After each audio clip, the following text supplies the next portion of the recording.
નમસ્કાર વિદ્યાર્થી મિત્રો, ઓનલાઈન શિક્ષણમાં આપનું હાર્દિક સ્વાગત છે.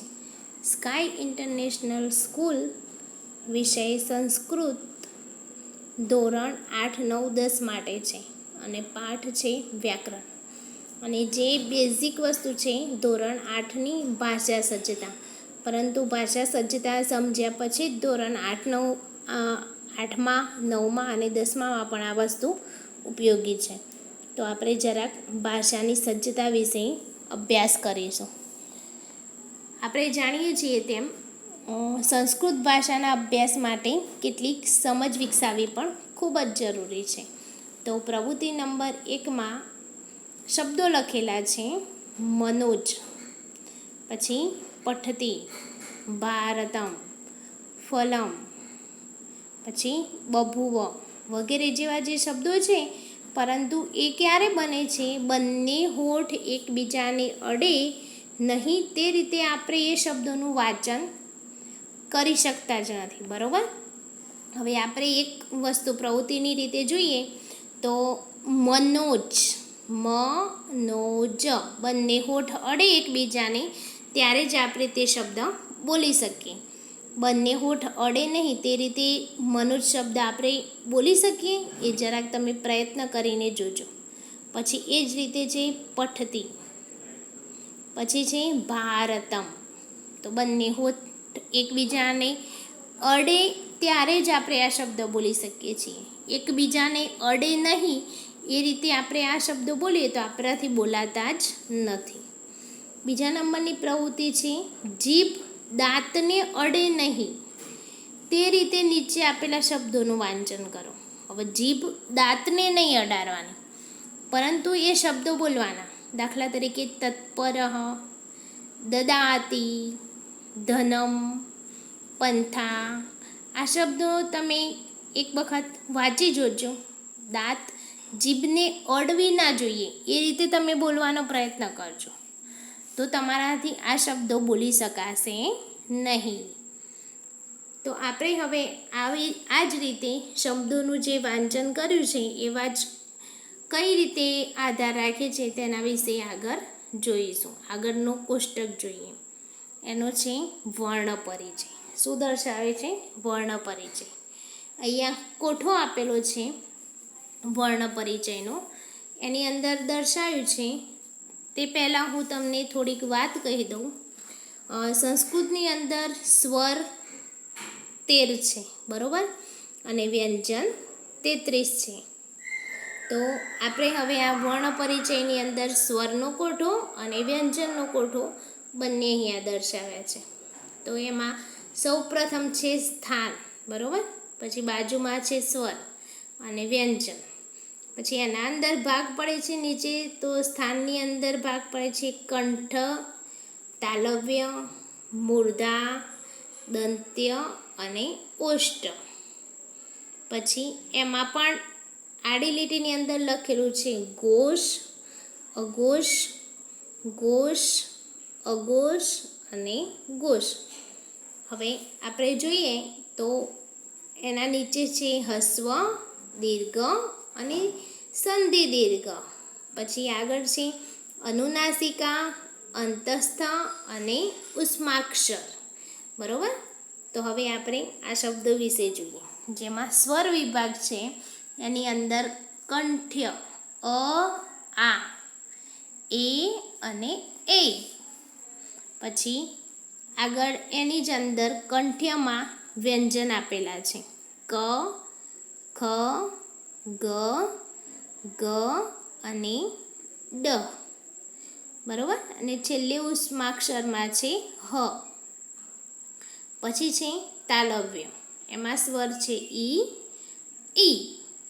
પછી એની અંદર પણ એ આવે છે, બરાબર. એ કંઠ્યસ્થમાં પણ છે અને તાલવ્યમાં પણ છે. પછી છે ચ, છ, જ, જ અને ઝ, ય અને સ. પછી આગળ શબ્દો બતાવ્યા છે મૂર્ધ્ય. મૂર્ધ્યાની અંદર છે રૂ અને રૂ, ટ, ઠ, ડ, ઢ, અણ, ર, અને શ. પછી આગળના શબ્દો છે દંત્યમ. લુ, ઓ, ઓ, ત, થ, દ, ધ, ન, લ, સ. છેલ્લે છે ઓષ્ટ્યમાં ઉ, ઉ, પ, ફ, બ, ભ, મ અને છેલ્લે છે વ. બરોબર. આ શબ્દ ઓ અને ઓ બંને ઓષ્ટ્ય અને કંઠ બંનેની અંદર આવે છે. બરોબર. તો આપણે આ કોઠા વિશે જોયું. હવે આ કોઠાને સમજીએ થોડું. સ્વર છે તે સ્વતંત્ર છે. સ્વર કેવા હોય છે? સ્વતંત્ર હોય છે. બરોબર. તે કોઈ પણ જગ્યાએ મૂકી શકાય છે. જ્યારે વ્યંજન કેવા હોય છે? અસ્વતંત્ર. કેમ અસ્વતંત્ર?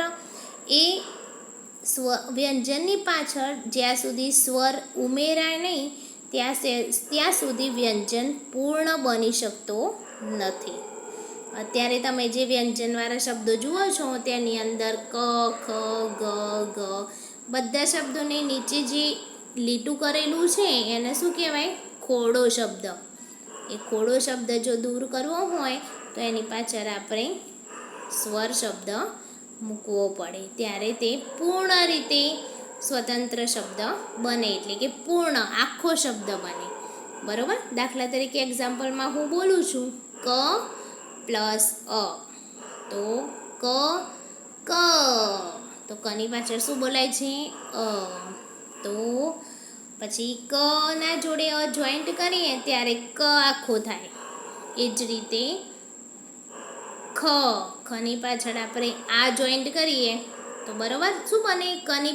ખની પાછળ આ જોઈન્ટ કરીએ તો ખા બને, કારણ કે આ છે એટલા માટે ખા બને. એ જ રીતે હવે આપણે આગળ જોઈશું. તમને આટલી માહિતીની અંદર સમજ પડી ગઈ હશે. હવે આપણે આગળ જોઈએ. સમજૂતી બતાવી છે. તો વર્ણ.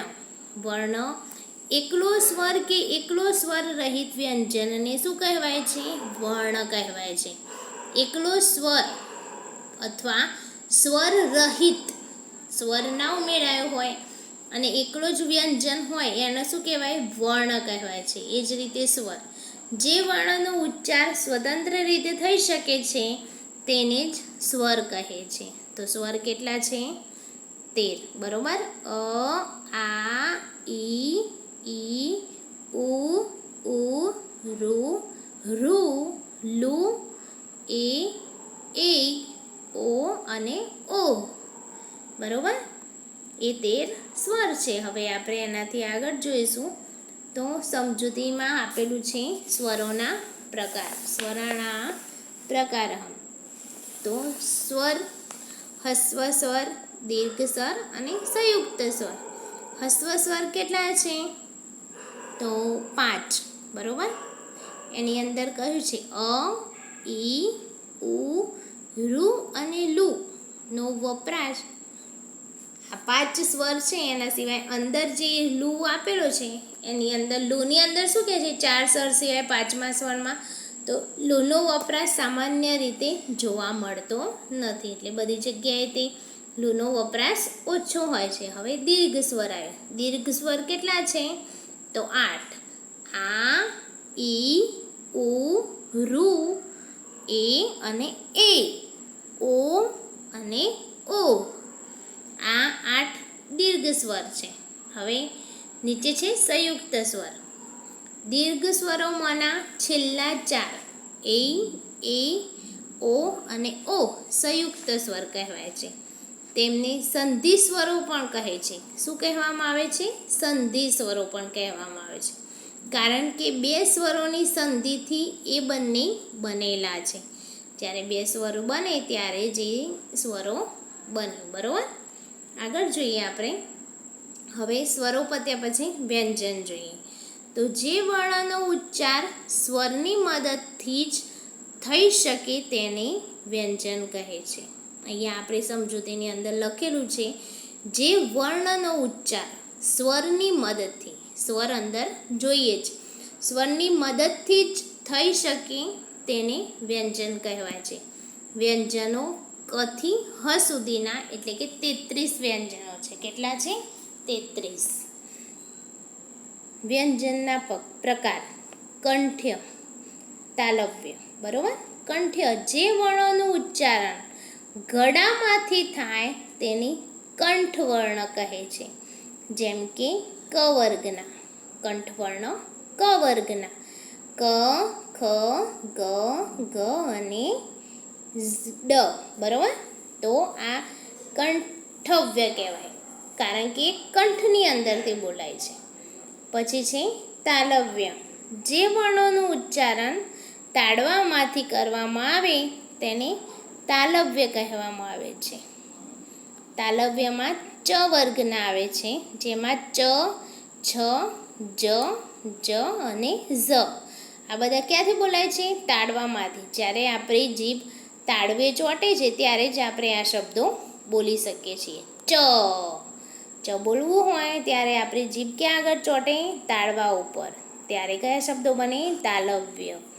આગળ જોઈએ આપણે મૂર્ધ્યા, મૂર્ધન્ય શબ્દો. જે વર્ણોનું ઉચ્ચારણ કરતી વખતે જીભ મોઢાના તાળવાનો સ્પર્શ કરવો પડે તેને મૂર્ધન્ય વર્ણ કહેવામાં આવે છે. જીભ અને મોઢાની અંદરના જે તાળવાનો ઉપરનો આખો સ્પર્શ કરે ત્યારે મૂર્ધન્ય શબ્દ બને છે. બરોબર.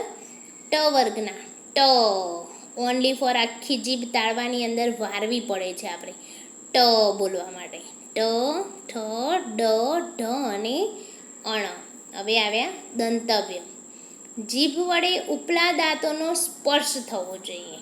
શું થવું જોઈએ? ઉપલા દાંતનો સ્પર્શ જીભને થવો જોઈએ. ત્યારે શું બને? દંતવ્ય. બરોબર. ત્યારે ત વર્ગના શબ્દો થાય છે ત, થ, દ, ધ અને ન. આ જે સ્વરો વ્યંજનના પ્રકારો છે એની અંદર વર્ગો જે આપેલા છે એનું પણ બહુ જ મહત્ત્વ છે સંધિની અંદર. તો તમારે અત્યારથી આ વર્ગો જે છે એને બરોબર સમજી લેવાના. બરોબર. કે ટ વર્ગ હોય એની અંદર કયા શબ્દો આવે, ત વર્ગમાં કયા આવે, કમાં કયા આવે, એ સંધિની અંદર ખૂબ જ જરૂરી છે. આગળનું જોઈએ ઓષ્ટ્ય. જે વર્ગોનું ઉચ્ચારણ કરવા માટે હોઠોનો ઉપયોગ થાય તેને ઓષ્ટ્ય વર્ણો કહેવાય છે. જેમ કે પ વર્ગ પ, ફ, બ, ભ, મ. બરોબર. એ વગેરે છે એ ઓઠનો ઉપયોગ દ્વારા, બે હોઠના ઉપયોગથી એ વર્ણ બને છે. એ શબ્દો આપણે બોલી શકીએ છીએ. અને એક બીજી વિશિષ્ટ નોંધ કે આ વર્ણોને કુ, ચુ, ટુ, તુ અને પુ પણ કહેવામાં આવે છે. કેમ? કારણ કે એ વર્ગ છે. વર્ગોની અંદર જે પહેલા શબ્દો છે લાલ કલરના પ વર્ગ, બ વર્ગ, ચ વર્ગ, એ જે શબ્દો છે એને શોર્ટકટ રીત યાદ રાખવાનું આ લખેલું છે. કુ, ચુ, ટુ, તુ અને પુ પણ કહેવામાં આવે છે. તો વિદ્યાર્થી મિત્રો, તમે અહીંયા ભાષા સજ્જતા માટેના બેઝિક જે આપેલું છે આપણે સ્વર અને વ્યંજન, તેની અંદર કંઠવ્ય, તાલવ્ય, મૂર્ધન્ય, દંતવ્ય અને ઓષ્ટ્ય એના દ્વારા કયા કયા શબ્દો બોલી શકાય છે તે આપણે શીખ્યા. બરોબર. અને સ્વરો કેટલા છે, વ્યંજનો કેટલા છે તે પણ આપણે શીખ્યા. એ શબ્દોને કઈ રીતે બોલાય તેની પણ આપણે વાત કરી. તો હવે આ મૂળાક્ષરોની માહિતી તમને મળી ગઈ હશે. તો હું આશા રાખું કે આના ઉપરથી તમે તૈયારી પણ કરી લેશો સ્વર અને વ્યંજનની. બરોબર. અને એના વર્ગની. અસ્તુ.